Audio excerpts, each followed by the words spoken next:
ఆంధ్రప్రదేశ్ రాష్ట్రంలో చంద్రబాబు నాయుడు గారి సభలు రా కదిలి రా అనే కార్యక్రమానికి ప్రజలు స్వచ్ఛందంగా హాజరైతా ఉన్నటువంటి పరిస్థితి.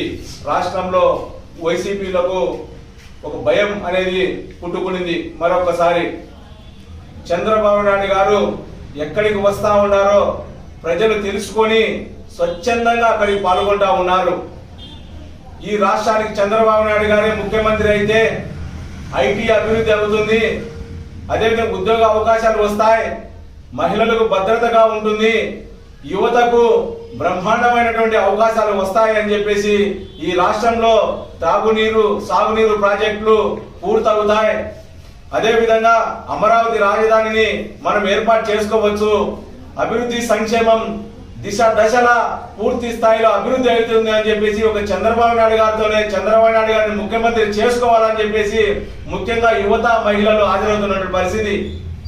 ఆ యొక్క సమావేశంలో చంద్రబాబు నాయుడు గారు ఏదైతే ఈ ప్రభుత్వం ప్రజా వ్యతిరేకమైన విధానాలను ఎండగడుతూ ప్రశ్నిస్తూ సాక్ష్యాలు ఆధారాలతో సహా మాట్లాడుతూ ఉంటే తట్టుకోలేక తిరిగి వాటికి జవాబులు చెప్పలేని పరిస్థితిలో చంద్రబాబు నాయుడు గారి పైన ఎమ్మెల్యేలు వ్యక్తిగతంగా మాట్లాడుతున్నటువంటి పరిస్థితి.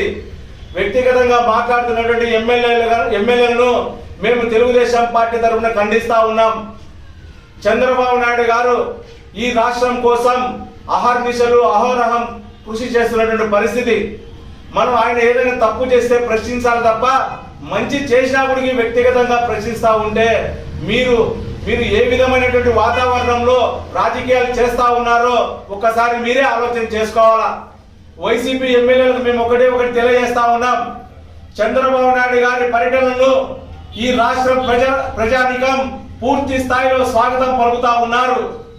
వాటికి వెన్నుదన్నుగా చంద్రబాబు నాయుడు గారు హాజరైతా ఉంటే ఆయన కన్నా ముందుగా ప్రజలు హాజరై ఆయన వెనుదిరిగిన తర్వాతనే ప్రజలు ఇంటికి పోతా ఉన్నారు. మీరు ఏర్పాటు చేసిన బస్సు యాత్రలో ఒక పక్క పోలీసులు ఒక పక్క వాలంటీర్లు పెట్టుకున్నప్పటికీ జనాలు ఒక పక్క దూకడం ఒక పక్క దూరడంతో పూర్తి స్థాయిలో మీ యొక్క సభలు విలువైపోతా ఉన్నాయి.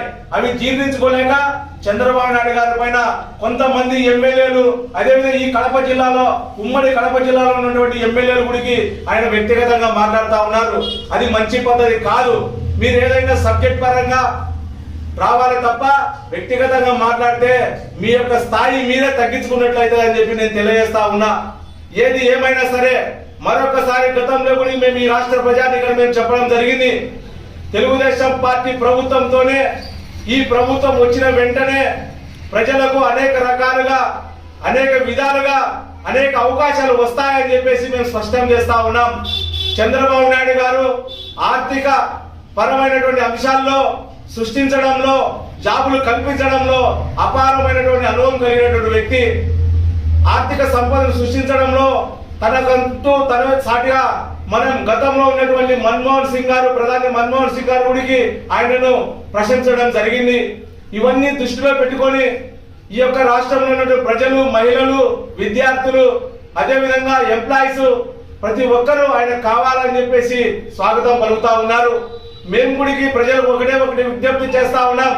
చంద్రబాబు నాయుడు గారు వచ్చిన వెంటనే ఈ యొక్క ఆంధ్రప్రదేశ్ లో ప్రజా వ్యవస్థలో అదేవిధంగా వ్యవస్థల్లో సమూలమైన మార్పులు వస్తాయి, విలువలు వస్తాయి, గౌరవం వస్తాయి.